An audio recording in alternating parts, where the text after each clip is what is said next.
এই ক্লাস আমি শুধুমাত্র সেই জিনিসগুলো বলবো যেই জিনিসগুলো তোমাদেরকে এই ক্লাস মানে একচল্লিশটি দ্বিঘাত সমীকরণের যে কোনো অঙ্কের ক্ষেত্রে তোমাদের মনে রাখতে হবে। ক্লাসটি আমার প্রিয় সকল মাধ্যমিক পরীক্ষার্থী যে সকল ভাই বোন আছে তাদের জন্য।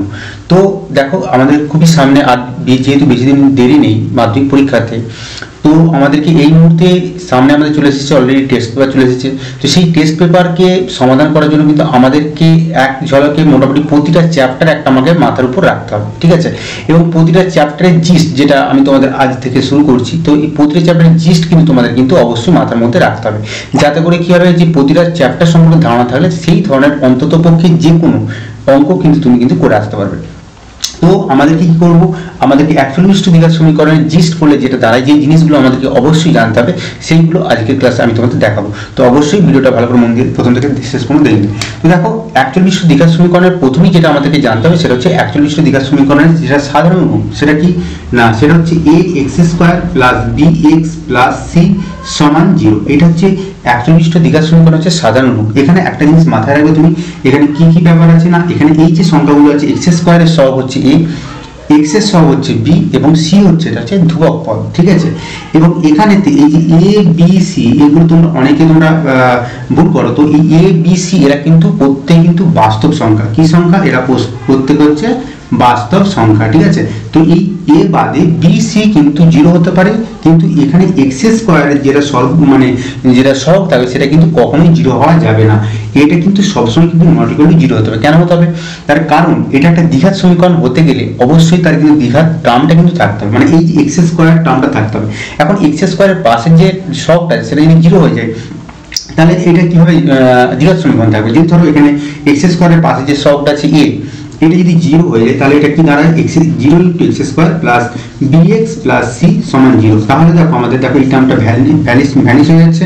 তাহলে আমরা এখানে পাচ্ছি bx + c = 0। দেখো এখানে কিন্তু এটা কিন্তু কোনো রকম দ্বিঘাত সমীকরণই কিন্তু আর থাকছে না, ঠিক আছে। তো তাহলে এখানে আমাদেরকে প্রথমে যে জিনিসটা জানতে হচ্ছে সেটা কি, দ্বিঘাত সমীকরণের সাধারণ রূপ আমি তোমাদের দেখালাম। এবং এখানে কিন্তু এই x² এর সহগটা এটা কিন্তু নট ইকুয়াল টু 0। এটা হচ্ছে আমাদের ফার্স্ট পয়েন্ট যেটা আমি তোমাদের দেখালাম, ঠিক আছে। পরবর্তী আমরা কিছুটা এগিয়ে গেলে আমরা বেশ কয়েকটা সমাধান দেখতে পাবো, সেগুলো আমাদেরকে করতে হবে। নিশ্চয়ই তোমরা প্রত্যেকে করেছো। এখন এই সমাধানগুলো করার জন্য আমাদেরকে একটা জিনিস মাথায় রাখতে হবে। দ্বিতীয় বিষয় যেটা হচ্ছে যে সমাধানের অঙ্কগুলো করার সময় তোমরা এখানে যে আমাদের চ্যাপ্টারটার নাম হচ্ছে 41টি দ্বিঘাত সমীকরণ, তো প্রতিটা দ্বিঘাত সমীকরণের অঙ্কই কিন্তু তোমার থাকবে। তাহলে এরকম কোনো জায়গা যেন না থাকে তোমার, যে ধরো এখানে x² - 1 সমান যদি 0 থাকে, ঠিক আছে, তো তুমি সেখান থেকে সমাধান করে পেলে x² = 1, মানে x সমান হচ্ছে +-1। দেখো এক্ষেত্রে দেখো এখানে x এর কিন্তু দুটো ভ্যালু কিন্তু আমরা পেলাম। x² যেহেতু একটা দ্বিঘাত সমীকরণ, মানে দ্বিঘাত সমীকরণ আছে এটা, তাহলে এর দ্বিঘাত সমীকরণ সবসময় কিন্তু দুটো বীজ থাকবে। মাথায় রাখবে এখানে যেহেতু এর সর্বোচ্চ ঘাত 2, মানে এর সবসময় দুটো বীজ থাকবে। যদি কোনো একটা সমীকরণ যদি থাকে x³ - 1 বা যাই থাক না কেন, এ কিন্তু কয়টা বীজ থাকবে? 3টে বীজ থাকবে। সর্বোচ্চ ঘাত যটা থাকে, যত নাম্বার সমীকরণ হয় সেটা কিন্তু তার কিন্তু ততগুলোই কিন্তু বীজ থাকে। এখন x এর যে মানগুলো বের হলো এগুলি কিন্তু হচ্ছে এই বীজগুলি সমীকরণটার কিন্তু হচ্ছে বীজ, ঠিক আছে। এবার এখানে অনেক সময় আমাদের কি হয়, অনেক সময় আমরা দেখেছি এরকম সমাধান করতে গিয়ে 3/, সাপোজ আমি তোমাদের দেখাচ্ছি, এই জিনিসটা তোমরা মাথায় রাখবে, x - 2 ইন্টু ধরো x - 1 এরকম একটা পজিশনে তুমি পড়েছো, যেখানে এইদিকে দেওয়া আছে 4/x - 2 ইন্টু x - 1, ঠিক আছে। এরকম পজিশনে তুমি পড়েছো, তুমি কি করবে? তুমি কি করলে না, তুমি হচ্ছে এখানে x - 1 ভ্যানিশ করে দিলে, ঠিক আছে। এতে করে কি দেখা যাবে, যদি আমরা কোণাগুণি যদি গুণ করি তাহলে আমরা পাচ্ছি 4x - 8 = 3x - 6। তাহলে x গুলো আগে দিয়ে করলে আমরা কত পাচ্ছি? দেখো x সমান আমরা পেয়ে যাচ্ছি -6 + 8 মানে হচ্ছে +2। তো x এর মান হলো +2। এটা কি আমার সঠিক হলো? না, এটা আমার সঠিক হলো না। কারণ আমাদের এটা যেহেতু একটা, দেখো এখানে যদি আমরা গুণ করি x × x গুণ করলে কত হচ্ছে x², মানে এটা হচ্ছে দ্বিঘাত সমীকরণে আসতে চাইছে। তাহলে এর কখনোই একটা সমাধান থাকবে না, এর অবশ্যই কিন্তু সবসময় দুটো সমাধান থাকবে। তাহলে এই ধরনের অঙ্কগুলো করার জন্য কি করবো, আমরা বাম দিকে দুটোকে নিয়ে আসবো এবং তারপর আমরা 1/x - 1টা কমন নিয়ে নেবার পর আমরা এইভাবে সমাধানটা করবো। x - 2 - 4/, এখানে দেখতে পাচ্ছি দুটোতেই x - 2, এটা আমি হয়তো একটু মিস্টেক করে লিখেছি। তো যাই হোক, এটা আমরা x - 3 করে দিলাম, ঠিক আছে। তো এইভাবে কিন্তু তোমরা কিন্তু সমাধানগুলো করতে হবে, ঠিক আছে। মোটেও কিন্তু এইভাবে কিন্তু কেটে দিলে চলবে না। ঠিক আছে, তাহলে 2 নম্বর পয়েন্টটা তোমরা কিন্তু অবশ্যই মনে রাখবে। এরপর আসছে আমরা পরবর্তী যে জিনিসটা আমি তোমাদের দেখাবো, দেখো তো এটা আমাদের 2 নম্বর পয়েন্ট, আমরা দুটো জিনিস আমরা মাথায় রাখবো। এরপর আমরা 3 নম্বর জিনিস আর কি মাথায় রাখতে হবে, দেখো প্রতিটা পুরো চ্যাপ্টারটা তোমাদের সামনে কিন্তু রেডি হয়ে যাবে। ঠিক আছে, তো দেখো এরপর 2 নম্বর গেল, এরপর 3 নম্বর যে জিনিসটা আমরা আরেকটু কিছুটা এগিয়ে যাওয়ার পর আমরা চ্যাপ্টারের মধ্যে যদি দেখি, তাহলে একটা জিনিস দেখতে পাবো, একটা জায়গায় আন্ডারলাইন করে দেওয়া আছে, ওখানটা একটু ভালো করে তোমরা দেখে নেবে, ডিপ কালি দিয়ে লেখা আছে। তো ax² plus bx plus c সমান 0, এই সমীকরণের দুটো বীজ পরস্পরের অনন্য হবে কখন না, যখন এই c সমান a হয়, যখন c সমান a হয়। এটা কিন্তু একটা কি পয়েন্ট, ঠিক আছে, এটা কিন্তু মাথায় রাখবে। এরপর আমরা চলে যাবো 4 নম্বর পয়েন্ট। 4 নম্বর পয়েন্ট কি আছে, দেখো তোমরা যে প্রথম যে 1.3 চ্যাপ্টারে যদি তোমরা যাও, তাহলে তোমরা সেখানে দেখতে পাবে এই ধরনের দুটো অঙ্ক তোমরা খুঁজে পাবে। একটা হচ্ছে x² সমান 6x এর কটা, এর হচ্ছে x এর কটা মান আছে।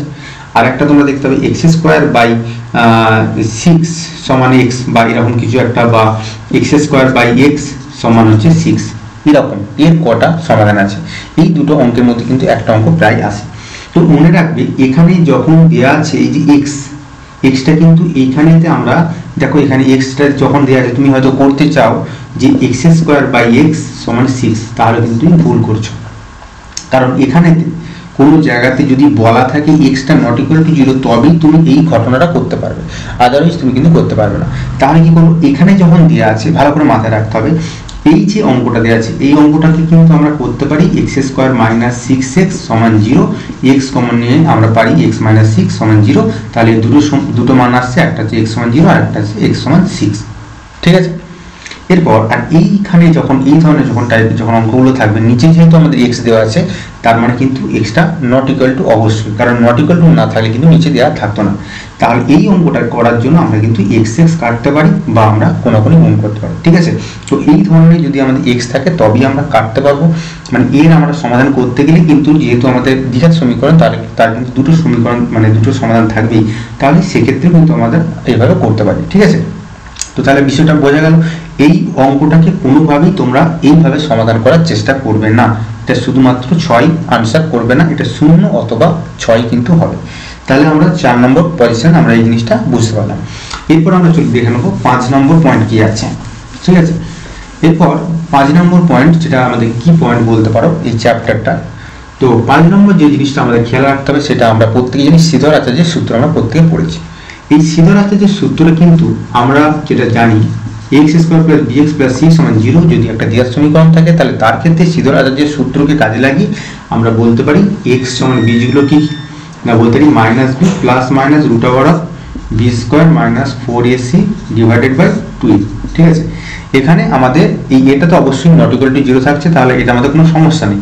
এখন এই যে এই শ্রীধর আচার্যের সূত্র প্রয়োগ করে আমরা কোন কোন অ্যাকচুয়াল বিশিষ্ট দ্বিঘাত সমীকরণ করতে পারবো না, দেখো আমরা কিন্তু সকল অ্যাকচুয়াল বিশিষ্ট দ্বিঘাত সমীকরণের কিন্তু সমাধান আমরা কিন্তু করতে পারবো। ঠিক আছে, সকল অ্যাকচুয়াল বিশিষ্ট দ্বিঘাত সমীকরণ, কিন্তু আমরা আমাদের এই ক্লাসে আমরা কোনটা করতে পারবো, শুধুমাত্র আমরা এই ক্লাসে শুধুমাত্র তাদেরই করতে পারবো যাদের এই b² মাইনাস 4ac মানে এই নিরূপকটা এটা কিন্তু greater than or equal to 0, শুধুমাত্র তাদের জন্যই আমরা ক্লাস 10-এ আমরা এইটা করতে পারবো। ঠিক আছে, আদারওয়াইজ কিন্তু নতুবা এই যে শ্রীধর আচার্যের সূত্রটা এটা কিন্তু সকল অ্যাকচুয়াল বিশিষ্ট দ্বিঘাত সমীকরণের ক্ষেত্রেই, এটা কিন্তু তোমরা একটু মনে রাখবে। আর এই যে দ্বিঘাত সমীকরণ থেকে শ্রীধর আচার্যের সূত্রটা আনাটা কিভাবে আসছে সেটাও একটু তোমরা প্রত্যেকে দেখে রাখবে। ঠিক আছে, তো তাহলে শ্রীধর আচার্য থেকে গেল আমাদের এই বিষয়টা। তো তোমাদের পরীক্ষার যে প্রশ্নটা থাকবে সেটা তোমরা শ্রীধর আচার্যের সূত্র দিয়ে করতে পারো, অথবা যেরকম সেখানে বলা থাকবে সেভাবে তোমরা করবে। ঠিক আছে, তাহলে আমরা 5 নম্বর পয়েন্টটা আমরা দেখলাম। মোটামুটি 7-8টা পয়েন্ট আছে, 7-8টা জিনিস যদি তুমি জানো তাহলে তোমার হয়ে যাবে। তো এবার 6 নম্বর যেটা পয়েন্ট সেটা হচ্ছে কি, আমরা যদি আরেকটু এগিয়ে যাই তাহলে আমরা সেখানে দেখতে পাবো কি কখন আমরা কোন সমীকরণের মানে মান কখন মানে বীজ কখন বাস্তব পাবো কখন বাস্তব পাবো না, এই জায়গাটা আমাদের খেয়াল রাখতে হবে। তো যে নিরূপকটা যে অ্যাকচুয়ালি দ্বিঘাত সমীকরণের যে নিরূপকটা এই b² মাইনাস 4ac, এটা হচ্ছে যখন গ্রেটার দেন অর ইকুয়াল, যখন গ্রেটার দেন 0 হবে তখন বীজ দুটো যে বীজ পাবো তারা হবে বাস্তব ও অসমান। ঠিক আছে, অসমান। এবং যখন এই b² মাইনাস 4ac এটা যখন সমান 0 হবে তখন দুটি বীজই বাস্তব হবে এবং সমান হবে। ঠিক আছে, আর যখন বি স্কোয়ার মাইনাস 4ac এটা লেস দেন 0 হবে তখন কিন্তু কোনো বাস্তব বীজ আমরা পাবো না। ঠিক আছে, বাস্তব বীজ পাবো না। বাস্তব বীজ পাবো না মানে কিন্তু আমরা যে অবাস্তব বীজ পাবো এরকম কিন্তু কোনো কথা নয়। ঠিক আছে, তাহলে এই যে জিনিসটা এই বি স্কোয়ার মাইনাস 4ac এই টার্মটাকে বলে, এটা হচ্ছে নিরূপক। কেন বলে? কারণ হচ্ছে বি স্কোয়ার মাইনাস 4ac আসলে নির্ধারণ করে দেয় যে এর সমীকরণের বীজটা কেমন হবে তার জন্য। ঠিক আছে, তাহলে 6 নম্বর বিষয়টা আমাদের বোঝা গেল। এরপরে যদি আমরা আরেকটু এগিয়ে যাই তাহলে 7 নম্বর পয়েন্টে আমরা কি পাচ্ছি দেখো। এরপর আমরা যখন দেখবো পরবর্তী যে শেষ যে টপিক সেখানে আমাদের চলে আসে, সেখানে দুটো জিনিস মনে রাখতে হবে। যদি কোনো একটা এই যে ধরো এই যে কোনো একটা সমীকরণ ax² plus bx plus c সমান 0 একটা দ্বিঘাত সমীকরণ, এই দ্বিঘাত সমীকরণ দুটো বীজ, একটা বীজ আলফা এবং আরেকটা বীজ যদি বিটা হয়, তাহলে যদি আমরা জানি যদি আলফা বিটা যদি আমরা বীজ দুটো জানি তাহলে আমরা এখান থেকে বলতে পারি বীজ দ্বয়ের সমষ্টি মানে আলফা প্লাস বিটার সমান হয়ে যাবে এই দেখো x এর সহগ বাই x স্কয়ারের সহগ, তার আগে লাগবে একটা মাইনাস b বাই a। ঠিক আছে, আর b দুটির গুণফল হয়ে যাবে কি না ধ্রুবক পদ বাই x স্কয়ারের সহগ, মানে ধ্রুবক পদ মানে হচ্ছে c বাই হচ্ছে a। ঠিক আছে, 7 নম্বর পয়েন্ট এই জিনিসটা আমরা বুঝতে পারলাম। এবং এই জিনিসটারই ঘুরিয়ে আমরা আরেকটা জিনিস জানতে হবে, যদি কোনো একটা দ্বিঘাত সমীকরণ যদি দুটো বীজ যদি একটা আলফা এবং আরেকটা বিটা হয় তাহলে সেই সমীকরণটা আমরা এখান থেকেই বলতে পারবো x স্কয়ার মাইনাস ফার্স্ট ব্র্যাকেটের মধ্যে আলফা প্লাস বিটা ব্র্যাকেট শেষ প্লাস আলফা বিটা সমান হচ্ছে 0। ঠিক আছে, আচ্ছা এবার আমাদেরকে দু ধরনের কথা বলা থাকে যে দুটো বীজ আলাদা আলাদা থাকতে পারে, একটা বীজ আর একটা দ্বিগুণ, মানে যদি একটা বীজ আর একটা দ্বিগুণ বলে তাহলে একটা ধরবো আলফা আর একটা ধরবো 2 আলফা। যদি 3 গুণ বলে তাহলে একটা ধরবো আলফা এবং আরেকটা ধরবো 3 আলফা। ঠিক আছে, আর একটা বলে যে বীজদ্বয় পরস্পর অনন্যক। অনন্যক মানে কি, যদি আমাদের একটা যদি হয় আলফা তাহলে আর একটা হবে 1/α। ঠিক আছে, তো এই যে জিনিসগুলো মনে রাখবে যখন আমাদের মোটামুটিভাবে এই পোর্শনটা থেকে কাজ করতে পারবো, তখন আমরা যখন আমাদের এই যে সি বা সি এবং এ কে কাজে লাগিয়ে কোনো সমাধান করতে পারবো, তখন আমরা কিন্তু গুণফল যদি অনন্যক দেওয়া থাকে তাহলে কিন্তু আমরা এই গুণফলটাকে ধরে এগোনোর চেষ্টা করব। আর যদি কোনো জায়গাতে আমাদের বি এবং এ কে ধরে আমাদের কাজ করতে হয় তাহলে কিন্তু আমাদের এই আলফা প্লাস বিটা এ কে ধরে কিন্তু কাজ করতে হবে। ঠিক আছে, এবারে আমাদের মোটামুটি এই চ্যাপ্টারটা কমপ্লিট হলো। আর এখানে আমাদের যে শেষে যে আলফা বিটা দিয়ে যে অঙ্কগুলো আছে সেই অঙ্কগুলো করার জন্য আমাদের যে কটা নিয়ম আমাদের মনে রাখতে হবে সেগুলো একটু বলে দিচ্ছি, তোমরা একটু দেখে নাও।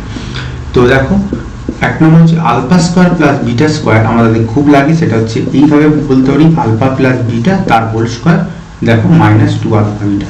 ঠিক আছে, এইটা আমাদের কাজে লাগে খুব। আচ্ছা, কোনো জায়গা থেকে আমরা আলফা বিটা বলতে পারি যদি আমরা আলফা প্লাস বিটা এবং আলফা মাইনাস বিটা দেওয়া থাকে তাহলে আলফা প্লাস বিটা বাই 2 তার হোল স্কয়ার মাইনাস হচ্ছে আলফা মাইনাস বিটা বাই 2 তার হচ্ছে হোল স্কয়ার। ঠিক আছে, এটা লাগাতে পারি। আচ্ছা, আর একটা জায়গা আছে আমাদের যেখানে আমাদের আলফা প্লাস যদি আমাদের কোনো সামনে যদি শুধুমাত্র আলফা প্লাস বিটা জানতে চাই তাহলে কিন্তু আমরা অবশ্যই এটা কি করবো √, আলফা প্লাস বিটা তার হোল স্কয়ার দিয়ে আমরা ফর্মে আনতে চাইবো।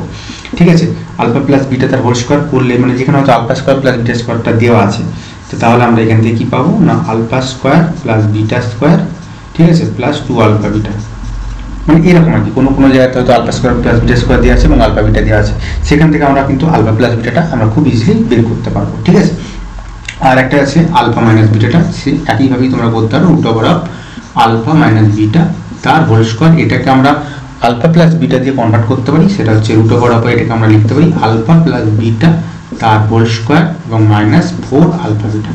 ঠিক আছে, তাহলে আমাদের এই সূত্রগুলো দিয়ে সব হলো। আর একটা আমাদের জানা দরকার A cube plus B cube সূত্রটা, alpha cube plus beta cube যদি থাকে তাহলে আমাদের আলফা প্লাস বিটা তার whole cube -3 alpha beta into alpha plus beta. ঠিক আছে, তো মোটামুটি ভাব এইগুলো দিলেই আশা করছি বেশিরভাগটা আমাদের সমাধানটা হয়ে যাবে। তো এই ছিল আজকে আমাদের এই যে 41 যে দ্বিঘাত সমীকরণ মোটামুটি রিভিশন, অধ্যায়ভিত্তিক রিভিশন ক্লাসটা। তো এইটা আমাদের ক্লাসটা আমাদের এই মোটামুটি 9টা পয়েন্ট যদি তোমার মনে রাখো তাহলে পুরো মানে অধ্যায়টা এক ঝলকে তোমার রেডি হয়ে যাবে। পরবর্তী দিনে আমরা আবার যে 2 নম্বর চ্যাপ্টার আছে সেই চ্যাপ্টার নিয়ে আমরা কিন্তু ক্লাস করব। তো আজ ততক্ষণে তোমরা মোটামুটি এই চ্যাপ্টারটা ক্লাসটা দেখার পর তোমরা ভালো করে চ্যাপ্টারটা দেখে নাও, দেখে নিয়ে কতটা বুঝতে পারছো কি না পারছো সেটা আমাকে একটু অবশ্যই জানাবে।